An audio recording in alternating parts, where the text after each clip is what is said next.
اور آج کرکٹ کی دنیا میں جو پیسے لگائے جا رہے ہیں اور جان بوجھ کر کے اس زمانے میں مسلمانوں کو، نوجوانوں کو اس میں مبتلا کیا گیا ہے کہ تمہارا مال ختم ہو جائے۔ حیرت کی بات ہے کہ پہلے شرم محسوس کرتے تھے لوگ بیاج کہنے کو، سود کہنے کو، گیمبلنگ کہنے کو، جوا کہنے کو۔ کرکٹ کے نام پر دنیا تمہیں جوئے میں ملوث کر رہی ہے اور تم خوشی سے کھیلے جا رہے ہو۔ یاد رکھو، جس نے جوئے کو دیکھا، جوا بازی کیا نہیں، کھیلا نہیں، دیکھتا رہا، اللہ رب العزت کا عذاب اسے گرفتار کرے گا۔ سب سے بڑا عذاب اللہ کا یہ ہے کہ موت سے پہلے ایمان چھین لیا جائے۔ خطرناک عذاب ہے اللہ کا۔ جوا اللہ رب العزت کی بارگاہ میں ہرگز پسند نہیں۔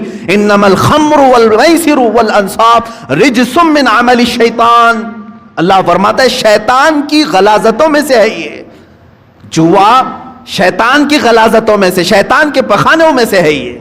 اتنی غلیظ چیز ہے جس کو آج فخر کے ساتھ کر رہے ہیں، بیٹنگ لگانا، بکنگ کرنا، اور آج کرکٹ کے نام، آئی پی ایل کے نام پر۔ اب یہ دیکھیں، پہلے تو گورنمنٹ میں بھی اس طرح کا جرم سمجھا جاتا تھا نا، بیٹنگ کرنا اور پیسے لگانا، میچ فکسنگ کرنا، یہ سب جرم سمجھا جاتا تھا، بلکہ آج تو یہ ہے کہ اسی نام پر یہ کھیل چل رہے ہیں، اسی نام پر۔ مجھے ہمارے ایک بچے نے کہا کہ اب تو ایپ بنا دیا گیا ہے، ایپلیکیشن، کہ کہیں ادھر ادھر ایجنٹوں کو پیسے دینے کی ضرورت نہیں، ایپلیکیشن بن کر کے آیا ہے، اسی میں آپ پیسے ڈال دو اور میچ میں جتنے پیسے لگانا ہے لگاؤ۔ شروع میں جو لگاتا ہے اسے لگ کر کے بھی آ جاتے ہیں اور یہ خوش ہو جاتا ہے نوجوان، میں نے 500 لگایا تھا، 1000 آ گئے میرے پاس۔ اللہ کی پناہ میرے عزیزو، تمہارا ایمان غارت ہو جائے گا، ختم ہو جائے گا۔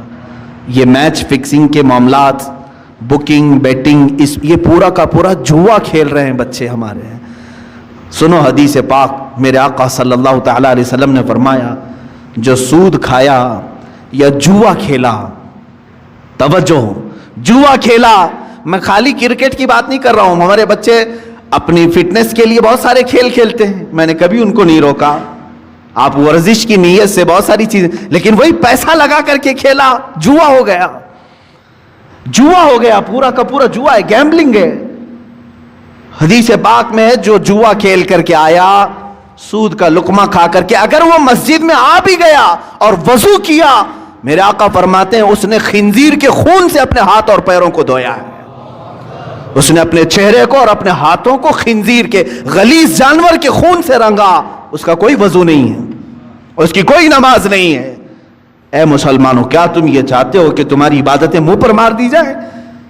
بچوں کو آج مجھے بیدار کرنے کی ضرورت ہے، اس لیے میں نے آج گفتگو کی۔ اے میرے عزیزو، یہ دنیا جو تماشے دکھا رہی ہے، یہ تماشے ہیں۔ یہ جو دنیا لہو و لعب کی باتیں کر رہی ہے، قرآن نے بہت پہلے فرما دیا، انما الحیات الدنیا لہو و لعب، دنیا کی پوری زندگی کھیل کود ہے، تماشا ہے۔ چند دنوں کے بعد ویرانی آ جائے گی، چند دنوں کے بعد سناٹا ہے۔ بعض بزرگوں نے یہ فرمایا، پوری دنیا کی مثال اسٹیڈیم کی طرح ہے، کھیل کی طرح ہے، پلیئرز آ رہے ہیں، لوگوں کے دیکھنے کی بھیڑ جمع ہے، آوازیں ہو رہی ہیں، کھیل ختم ہوا، ساری سیٹیں خالی، پلیئر بھی چلے گئے، بچا کیا؟ خالی گراؤنڈ۔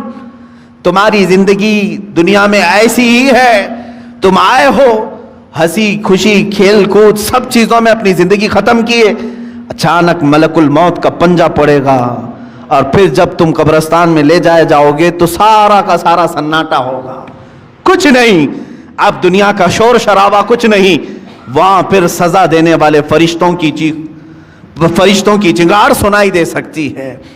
عزیزان گرامی وقار، ہمارا جب عقیدہ آخرت پر ہے، آخرت پر، مجھے ایک بڑی اچھی بات یاد آتی ہے، ایک بڑے عالم دین تھے، ان کے متعلق میں نے پڑھا، وہ ٹرین میں سفر کر رہے تھے، سامان کچھ زیادہ ہو گیا تھا اور اس کی فیس بھرنی تھی، جو پینلٹی ہوتی ہے، یا تو پھر اس کا گورنمنٹ کو بھرنا تھا چارج۔ ٹی ٹی جو تھا اس نے کہا مولانا صاحب رکھ لیجئے، میں ہی ہوں سفر پر، اگلے اسٹیشن تک میں ہوں، میرے بعد جو ٹی ٹی آئے گا اس کو میں نے کہہ دینا ہے، میں بتا دوں گا کہ مولوی صاحب سفر پر ہیں، وہ بھی آپ کو کچھ فائن نہیں لگائے گا اور آگے اسٹیشن تک آپ کو چھوڑ دے گا۔ مولانا صاحب نے پوچھا کہ وہ کہاں تک چلے گا؟ آپ تو اگلے اسٹیشن تک جائیں گے، میرے سامان کی کوئی پوچھ تاچھ نہیں ہوئی. دوسرا ٹی ٹی آئے گا جس کو آپ بولیں گے وہ کہاں تک جائے گا؟ کہا ٹرین جہاں تک جائے گی وہ ٹی ٹی رہے گا. تو انہوں نے کہا نہیں، مجھے اور آگے تک جانا ہے، مجھے اور آگے تک جانا ہے. کیا وہ ٹی ٹی وہاں تک آئے گا؟ کہا کہاں تک جانا ہے؟ کہا مجھے میدان محشر تک جانا ہے، وہاں تک جانا ہے. اگر وہ تمہارا ٹی ٹی وہاں پر بھی سفارش کر دے گا اور اللہ سے میرے اس جرم کی سزا کو کم کروا دے گا، میں خاموش بیٹھتا ہوں. تم مجھ سے چوری کروا رہے ہو. انہوں نے اپنا وہ معاوضہ بھر دیا، اور ظاہر سی بات ہے اس ٹی ٹی کے دل میں بھی خوف خدا ایسا آیا. اس نے خود بیان کیا، اس کے بعد زندگی بھر کبھی میں نے حرام لقمے کی طرف ہاتھ نہیں بڑھایا.